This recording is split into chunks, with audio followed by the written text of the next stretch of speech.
They laughed when his own family called him a failure at a five-star Manhattan dinner and mocked his fake career right to his face. What they did not know was that the quiet man riding the subway home secretly controlled the investment firm keeping their billion-dollar company alive. 48 hours later, investors froze funding. Emergency board calls started before sunrise. Federal investigators began reviewing internal financial disclosures, and reporters were already waiting outside headquarters by 6:12 Monday morning. By the end of the month, executives were hiring criminal defense attorneys. One board member resigned under pressure, and the same sister who humiliated him was begging for help in tears. Tonight's revenge story is about what happens when powerful people mistake silence for weakness and only learn someone's value after everything starts collapsing around them. Chapter 1. I knew the night was going to exhaust me before I even stepped out of the subway station. Manhattan always looked polished after rain. The sidewalks reflected restaurant lights, black SUVs rolled past like moving mirrors, and everyone walking through Midtown looked like they belonged somewhere important. I stood outside Le Bernardin for a second with my hands in my coat pockets, watching couples disappear through revolving doors while I tried convincing myself this dinner would somehow be different. It never was. My mother still believed birthdays could fix people. She thought enough expensive meals and enough forced laughter could smooth over years of resentment nobody in our family was willing to say out loud. I walked inside anyway. The hostess recognized the Mercer reservation immediately and guided me toward the private dining room in the back. I could already hear Camille laughing before I reached the table, loud enough to control the room, polished enough to sound effortless. She looked exactly the way success was supposed to look in Manhattan: cream blazer, gold earrings, perfect makeup, expensive confidence. Her husband Grant sat beside her in a charcoal suit that probably cost more than my monthly rent in Astoria. Ethan was across from them, fresh off his promotion at Morgan Stanley, already trying to copy Grant's posture whenever he spoke. Then there was me, navy blazer I owned for 6 years, gray sweater, cheap Casio watch, shoes that spent more time on subway platforms than marble floors. Camille looked up first. "Still wearing that blazer, huh?" Grant smirked before I even sat down. "That thing survived another recession." Ethan laughed automatically, not because it was funny, mostly because Camille had spoken. My mother squeezed my arm once when I sat beside her. "You look nice tonight, Rowan." "Thanks, Mom." Camille glanced at me again. "You still in that studio apartment in Queens?" "Astoria," I said. "Same thing." She smiled into her wine glass while Grant adjusted the sleeve of his Rolex. Nobody directly called me a failure. That would have sounded rude. My family preferred softer methods. Little comments, tiny reminders that I was the only person at the table who did not look visibly successful. A waiter came over, carrying a bottle of Bordeaux. Camille nodded before he even introduced it. "Perfect. That's my favorite." The waiter smiled like he recognized her. Maybe he did. Camille loved places where people recognized her. "People trust success when they can see it," she said casually while the wine was poured. Grant nodded immediately. "Perception matters." I took a sip of water instead of answering. The thing about being underestimated for years is eventually you stop defending yourself. Strangers judging me never bothered me much. Hearing it from family was different. That kind of thing settles into you slowly. Last Thanksgiving, I tried talking about emerging AI startups, and Camille interrupted me halfway through to describe a founder she met in Palo Alto who raised $60 million before turning 30. A few months later, I emailed her an article about healthcare machine learning regulations because Nexora AI was expanding into that market. She never opened it. Ethan once described my career to one of his coworkers as internet gambling with nicer vocabulary. Everybody laughed, including me. I even invited Camille to visit my office in Long Island City last year. She said she was too busy meeting with real executives. Dinner started quietly enough. My mother asked about work, Ethan talked about Morgan Stanley, Grant complained about billing hours, and Camille somehow turned every subject back towards herself. Austin Tech Summit, new enterprise contracts, investor dinners in California, interviews with Bloomberg, expansion plans in Palo Alto. Everything about her sounded expensive. That's what real business looks like, Grant said. Camille smiled. Scaling pressure is insane right now, but honestly, that's a good problem to have. Then she looked at me. So, still doing your little investment thing? I still invest. That's cute. Grant laughed. In what exactly? Crypto guys with podcasts? Ethan nearly choked, trying not to laugh. I checked my phone for half a second under the table. 3 unread messages from Naomi, 2 investor notifications, 1 update from Singapore. I locked the screen before anyone noticed. Camille kept talking. You know what your problem is, Rowan? You never committed to one real direction. Grant nodded. People hide in vague careers when they know they can't compete. I stared at the tablecloth for a second. The funny part was, I probably knew Nexora's finances more than anyone sitting there combined. Camille started telling a story about rejecting a startup founder in San Francisco. He just didn't have executive presence, she said, while cutting into her halibut. Some people stay small because they confuse humility with personality. I knew she was talking about me. Mom tried changing the subject. Rowan has always been thoughtful. Camille shrugged. Thoughtful doesn't build billion-dollar companies. There it was, the shift. Not just social embarrassment anymore, actual dismissal, like my life existed somewhere below theirs. I used to admire Camille more than anyone. When we were younger, she was the smartest person I knew. Somewhere along the line, she started confusing visibility with value. Grant leaned back in his chair. Mercer Ridge still hasn't confirmed participation, right? Camille waved him off. They always play hardball before closing. The fact that she said the name without realizing who she was talking to almost made me smile. Then came the comment that finally killed whatever patience I had left in me. At least I never had to borrow $1,500 while figuring my life out. The whole table went quiet. Mom lowered her fork immediately. Camille. What? It happened. She looked directly at me. Most adults don't need bailout money from family. Your brother works hard, Mom said softly. Camille took another sip of wine. Hard work without measurable success is just surviving. Nobody defended me after that. Not Grant, not Ethan. Nobody. I looked around the table while conversations from the restaurant drifted faintly through the walls. Expensive people eating expensive food, talking about ambition like they invented it. Camille always thought power looked loud. Mine never did. None of them realized the most powerful investor in the room was sitting across from them wearing a $15 tie. I slipped my phone from my pocket beneath the tablecloth and opened Signal. Then I typed the message that was about to change my sister's life forever. I sent the message before I could change my mind. Withdraw all future commitments. Begin secondary exit through Meridian and Northgate, effective immediately. For a few seconds, nothing happened.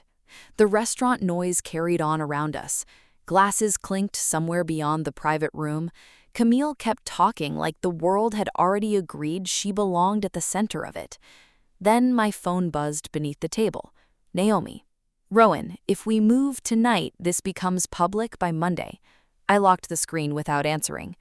The waiters brought out the main course while Camille continued explaining the future of artificial intelligence like she was speaking on stage instead of sitting with family. The hardest part about scaling right now is investor psychology, she said. Everybody loves aggressive growth until markets get nervous. Grant nodded immediately. Institutional confidence is everything. Exactly, Camille said. Once investors think leadership is uncertain, leverage disappears overnight. Ethan looked impressed. So what happens after this next round closes? Camille smiled calmly. Probably IPO positioning within 2 years if market conditions stabilize. Grant raised his glass slightly. Not bad for someone who used to sell bracelets online in middle school. Camille laughed. I started hustling early. I stayed quiet and focused on my plate. The strange thing was, I probably knew more about Nexora's financial condition than everyone at that table besides their CFO. Back in 2021, when funding tightened across tech, Nexora got dangerously close to a cash flow crisis. Mercer Ridge quietly pushed emergency financing through Meridian Growth Partners before employees ever realized how bad things were getting. Camille never knew the money came from me. She also never knew I helped keep 2 healthcare contracts alive after investor concerns started spreading through the market. And she definitely never knew the board once questioned whether she cared more about publicity than operations. Mercer Ridge shut that conversation down fast. I shut it down. Now I was sitting across from her while she explained leadership pressure to me like I was some guy wasting time on trading apps. Grant cut into his steak. Most people have no idea how difficult it is to build a company at this level. Then he glanced toward me. No offense.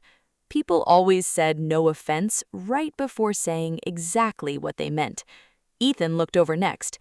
So what do you actually invest in, Rowan? Mostly infrastructure, enterprise software, logistics, things like that. Camille interrupted before I finished. Tiny startups nobody has heard of. Grant smirked. Every guy with a laptop in New York thinks he's an investor now. Ethan laughed harder than the joke deserved. I reached for my water instead of responding. I used to leave dinners like this angry. Eventually, I just started leaving tired. That was the real problem with family. Strangers underestimated you once, family did it so long it started feeling permanent. Mom glanced at me carefully. Rowan has always been smart with money. Camille smiled politely. Being smart with money and building real companies are very different things, Mom. The waiter returned to refill glasses and spent most of his attention talking to Camille and Grant about Napa restaurants before finally noticing mine was empty too. Tiny thing. Still noticed it. That was how humiliation worked in rooms like this. Never dramatic enough to sound cruel, just small reminders about where everyone thought you belonged. Camille crossed one leg over the other. Leadership changes people. Once hundreds of employees depend on your decisions, you stop thinking emotionally. Grant nodded. Most people fold under that kind of pressure. Then came the look again. That is why structure matters. Stability, accountability, career progression. I almost smiled at the irony. Mercer Ridge managed nearly $800 million across multiple funds, and Grant Holloway was lecturing me about stability because he wore expensive suits and billed corporations by the hour. My phone buzzed again beneath the table. Naomi. Leonard Pike requesting confirmation tonight. Meridian Legal preparing notices now. I locked the screen before anyone noticed the name. Camille kept talking. The problem with most startup founders is they confuse ambition with aesthetics. They love looking successful more than becoming successful. That line almost made me laugh. A year earlier, after a founder dinner in San Francisco, Camille told me most entrepreneurs were just people cosplaying ambition. Meanwhile, half the founders she admired spent their 20s sleeping on office couches before becoming billionaires. Mom tried changing the subject again. Ethan, are you still planning Italy this summer? Before he answered, Grant casually looked toward Camille. Mercer Ridge still has not officially confirmed participation, right? For the first time all evening, I paid close attention to her expression. Barely any concern. They always play hardball before closing, she said. Leonard worries too much. Ethan looked curious. How big is Mercer Ridge anyway? Big enough that people panic when they move money, Camille answered. The dangerous thing about being underestimated is eventually you stop correcting people. Grant swirled his wine slowly. Still, if they hesitate too long, other firms could start getting nervous too. Camille waved him off confidently. Once this round closes, nobody's going to care about a little delay. I thought about every board discussion where I defended her judgment, every time Mercer Ridge protected her reputation because I believed she deserved time to grow into the role. Meanwhile, she spent family dinners treating me like I was one bad month away from moving home. Then she looked directly at me again. You know what your problem is, Rowan? You never committed to one real direction. Grant added immediately. People hide in vague careers when they know they can't survive real competition. This time, Ethan nodded instead of laughing. At some point, benefits and actual career progression matter. Nobody defended me after that. Not Mom, not Ethan, not even myself. Camille lifted her wineglass a few seconds later. to real success. Everyone raised their glasses. My phone buzzed one last time beneath the tablet cloth. Naomi, if Mercer Ridge pulls future commitments tonight, the Series D could collapse by Monday morning. I stared at the message for 2 quiet seconds. Then I typed one word. Proceed. Chapter 3. Camille was still smiling when her phone started vibrating against the white tablecloth. At first, she ignored it. Then she looked down at the screen and frowned. Grant noticed immediately. "Who is it?" "Leonard." She sounded irritated more than worried. Camille pushed her chair back and stood up with her wine glass still in one hand. "Excuse me for a second." She disappeared into the hallway outside the private dining room while the rest of us stayed at the table pretending dinner was still normal. For maybe 20 seconds, it almost was. Then I saw her through the glass panel near the hallway entrance. Something changed. Her posture tightened first, then her expression. The confidence drained out of her face so quickly it almost looked unreal under the restaurant lights. I picked up my water slowly. There it is, I thought. The beginning. Panic always arrived quietly before it became public. One nervous phone call, one investor stepping back, one person in a conference room suddenly realizing confidence was slipping away. Then everybody felt it. My phone buzzed beneath the table. Naomi. Leonard Pike scheduling emergency board call for 7 tomorrow morning. Multiple firms requesting clarification tonight. Another message appeared immediately after. Internal Slack leaks spreading already. I locked my screen again. Across the table, Grant checked his own phone. At first, his expression barely moved. Then his jaw tightened slightly. That got my attention. Men like Grant Holloway treated stress the same way rich people treated bad weather. Annoying, temporary, something that mostly happened to other people. Then his phone buzzed again. And again. He muttered something under his breath. Mom looked over immediately. "Grant, what happened?" Before he answered, Camille walked back into the room, only now she looked different, still standing straight, still composed if you were not paying attention carefully, but the corner of her mascara had started smudging slightly, and she was holding her phone too tightly. Grant looked up fast. "What happened?" Camille sat down slowly. Our anchor investor just withdrew support. Silence. Even the noise from the restaurant outside suddenly sounded farther away. Grant stared at her. "Mercer Ridge?" She nodded once. Ethan looked confused. "Wait, what does that mean exactly?" Grant was already opening documents on his phone. "It means everybody else starts getting nervous." Camille tried forcing confidence back into her voice. It could still stabilize, but she did not sound convinced anymore. My phone buzzed again beneath the table. Naomi. Malcolm Reed pausing participation pending review. Another message. 2 firms requesting emergency valuation reassessment. Then another. PR team monitoring finance accounts on Twitter. Rumors spreading fast. I'd watched panic move through companies before. From outside, it always looked sudden. Inside, it spread slowly at first, quietly, like water finding cracks in concrete. Confidence disappeared faster than money. Grant scrolled harder through his phone now. "Why is Meridian tied to this?" Camille frowned. "What are you talking about?" "Hollow Creek, too." He turned the screen toward her. "How many entities does Mercer Ridge control in this round?" For the first time all evening, real fear crossed Camille's face. Not frustration, not embarrassment, fear. Ethan leaned forward. "Can somebody explain what is happening?" Grant barely looked at him. If Mercer Ridge exits publicly, the entire Series D could unravel before Monday. Mom looked overwhelmed already. But if the company is doing well, why would people panic? Nobody answered her right away, because everybody in finance understood the same thing. Markets followed confidence more than facts, and confidence was already disappearing. Camille unlocked her phone again with shaking fingers. "I need to call Julian." Grant lowered his voice lightly. "You need to call Leonard first. I already spoke to him." "And?" She looked away for a second. "He said the board is panicking." Another vibration beneath the table.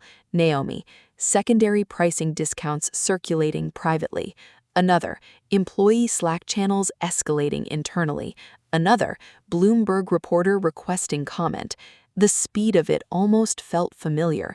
Companies did not collapse the way people imagined, not with explosions, not dramatically. First came whispers, then screenshots, then investor silence. And silence in finance scared people more than yelling ever could. Across the room, Camille stared at her phone, waiting for someone to answer. Nobody did. That seemed to shake her more than anything else. People only notice foundations after the building starts shaking. Ethan looked directly at me.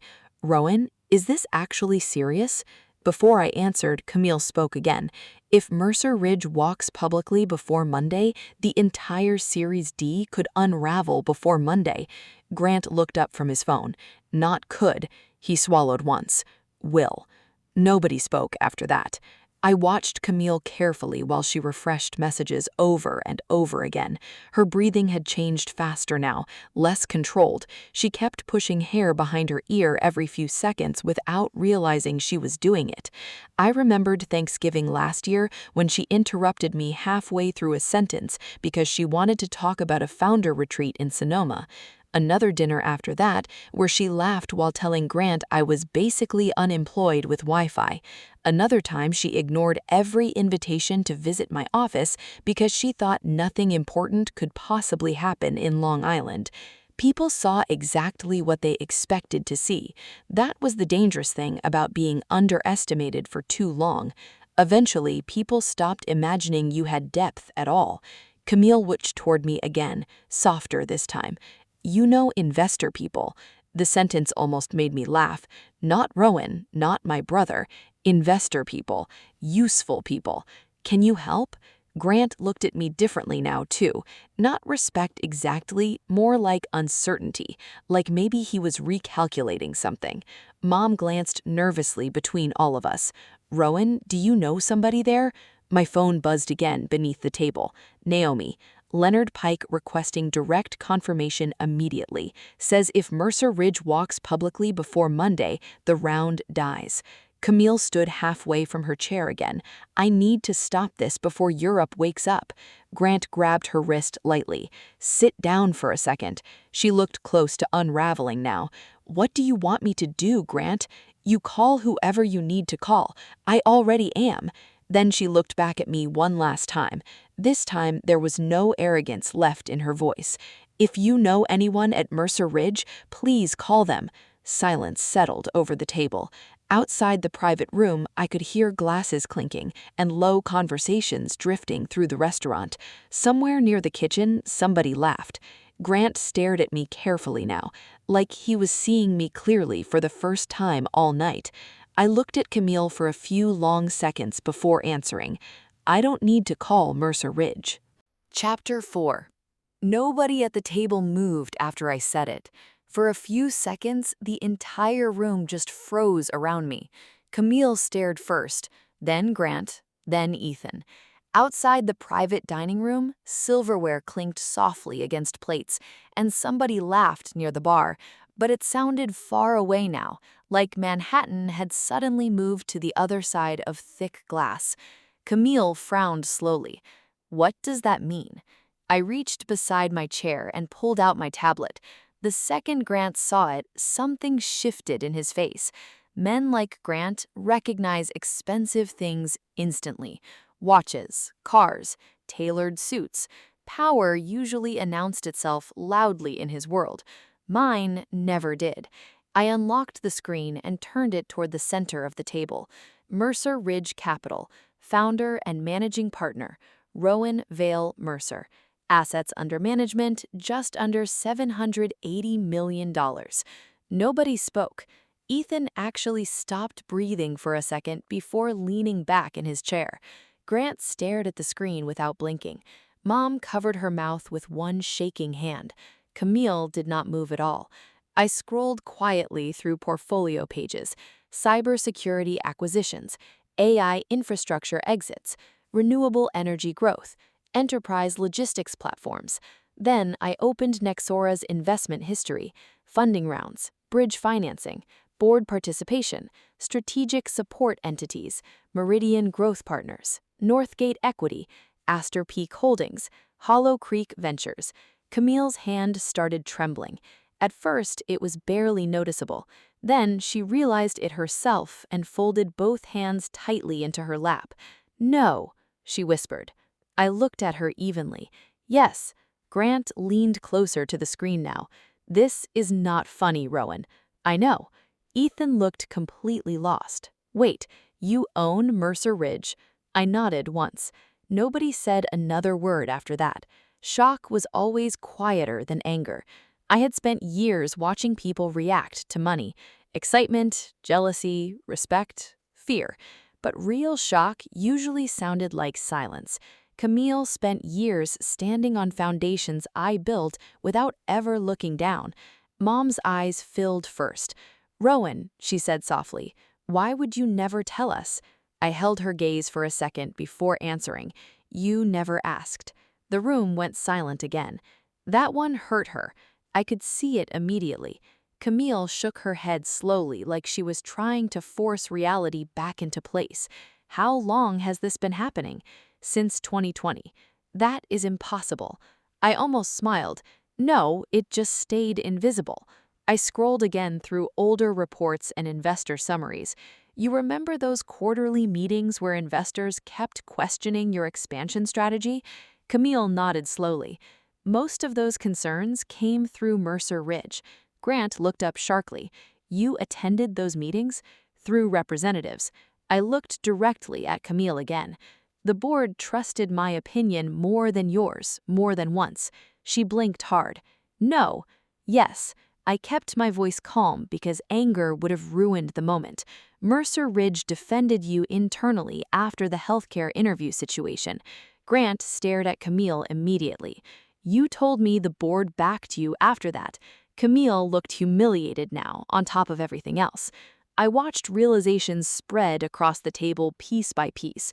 At board meetings, my opinions shaped your company. At family dinners, you wouldn't even let me finish a sentence. Nobody had an answer for that. Not Camille, not Grant's, not Ethan. Mom wiped tears from her face quietly. I think that was the moment she finally realized I stopped trying to explain myself years ago. Camille leaned forward suddenly. "If you pull support publicly, employees are going to suffer." I stayed quiet. "The company could collapse." Still quiet. "I can fix this." Her voice cracked slightly. "I'll apologize publicly if I need to." Grant jumped in immediately. "Rowan, let's handle this rationally." Rationally. Funny word coming from people who spent years measuring human value through visible status. "This is not revenge," I said quietly. "It's consequence." Ethan finally spoke again. "I thought you were lost." I looked at him for a second. "I know." He looked sick after admitting it. Mom started crying harder. Camille grabbed her phone again and refreshed her messages, but nobody was answering her now. Not PR, not investors, not the people who spent years orbiting her success. People who worship status never recognize value until it leaves them. Gramp looked at me carefully now, like he couldn't fully process the fact that the least respected person at the table had been the most powerful the entire time. I locked the tablet's screen slowly. Most future Mercer Ridge capital already moved elsewhere. Grant frowned again. "Where?" "Immigrant founders. Manufacturing automation. Women traditional firms ignored. Logistics companies nobody flashy wanted to touch." Camille looked stunned again. "You walked away from a billion-dollar AI company for that?" I held her gaze evenly. "I walked away from people who only respected success once it looked expensive enough." Then I reached into my jacket pocket and placed a Mercer Ridge business card carefully in front of her. People usually reveal who they are when they think you have nothing to offer them. Nobody stopped me when I stood up, not even Camille. She just stared down at the card like it had rewritten her entire life in one sentence. Nexera did not collapse overnight, but confidence did. That was the part people outside finance never understood. Companies rarely died in dramatic explosions. Usually, they unraveled quietly first.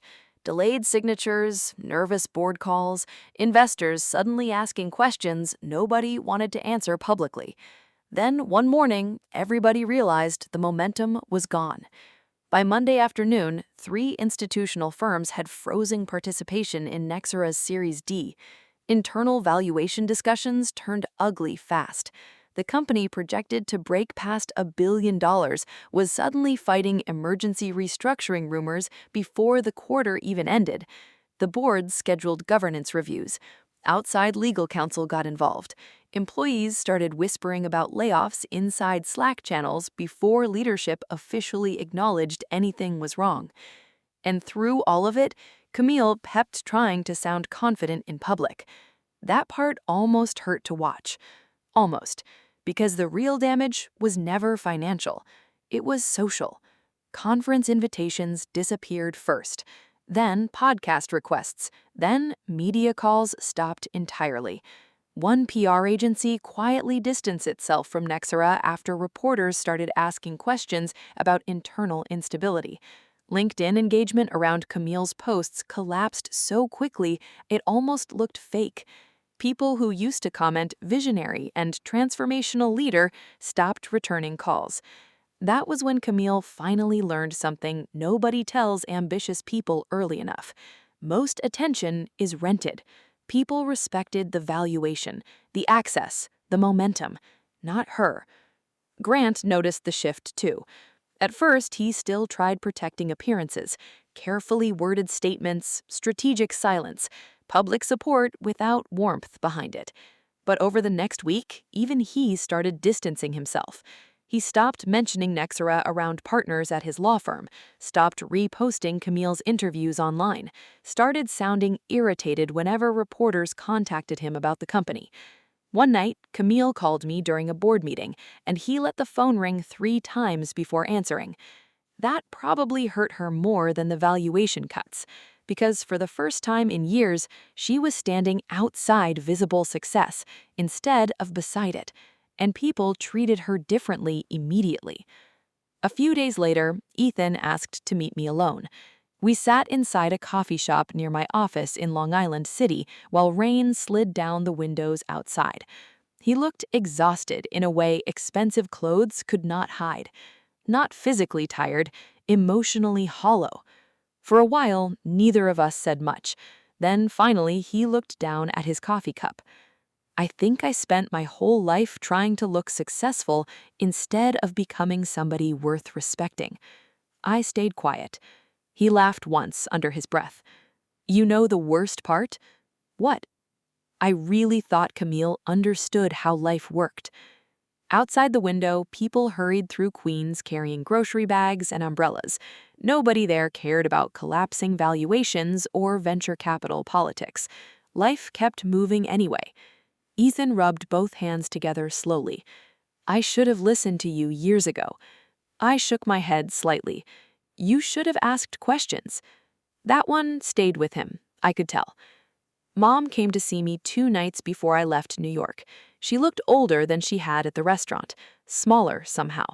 We sat together quietly inside my office while market screens glowed softly against the walls. For a long time, she just looked around the room. The acquisition plaques, the investor reports, the life I built while my family kept assuming I was drifting through adulthood without direction. Then, finally, she started crying. I kept telling myself things would get better if I stayed neutral. I looked down at my hands for a second. Neutral. Funny word. People always thought silence protected families. Most of the time, it only protected the people causing damage. Mom wiped her eyes. "I should have realized you stopped bringing pieces of your life home years ago." That one hit harder than I expected, because she was right. I had stopped talking about work, stopped explaining things I cared about, stopped expecting curiosity from people who already decided who I was. I stopped trying after a while, I admitted quietly. Mom cried harder after that. Not dramatic crying, just the kind that comes from realizing somebody you love slowly gave up on expecting kindness from you. I hugged her before she left. That was the first honest moment our family had shared in years. Camille called me 3 days later. I almost let it ring. When I finally answered, I barely recognized her voice. No polished confidence, no executive composure, just exhaustion. "Hey," she said softly. I stayed quiet. Another silence settled between us. Then finally she asked, "What would it take for you to come back?" Not save Nexera, not help the board, come back. Like somewhere underneath all the damage, she finally understood the company was never the real thing collapsing between us. I leaned back slowly in my chair. There is no version of this story where I keep funding people who only learned to respect me after seeing my balance sheet. She did not argue. That surprised me more than anything else. For a few seconds, all I heard was her breathing quietly through the phone. Then she whispered something I never expected from Camille Mercer. "I really did not see you." I closed my eyes after she said it, because the worst part was she sounded honest, and honesty arriving years too late still hurt. After the call ended, I approved the final relocation paperwork for Mercer Ridge's Palo Alto headquarters. Not because New York failed me, because I was finally done trying to prove I belonged there. Over the next few months, Mercer Ridge shifted more capital toward founders traditional firms kept ignoring. Immigrant entrepreneurs building manufacturing systems nobody flashy wanted to talk about. Women founders rejected by older venture circles because they were considered too practical. Blue-collar innovators solving real logistics problems instead of building media personalities around themselves. The people traditional investors overlooked usually built the strongest companies anyway. A week before moving to California, I took the subway through Queens one last time late at night. Manhattan glowed across the river through the train windows, sharp and expensive and distant. For years, that skyline made me feel invisible, like success belonged to louder people, better-dressed people, people who understood how to perform confidence in expensive restaurants. Now it just looked smaller than I remembered. For the first time in years, I sat there without feeling anxious about proving myself to anyone. Some people think success changes how the world sees you. Sometimes it just reveals who was never really looking at you in the first place. If you've ever spent years feeling invisible around people who only respected appearances, then you probably understand this story better than most. People said I destroyed my sister's company. The truth was simpler than that. I just stopped holding it up.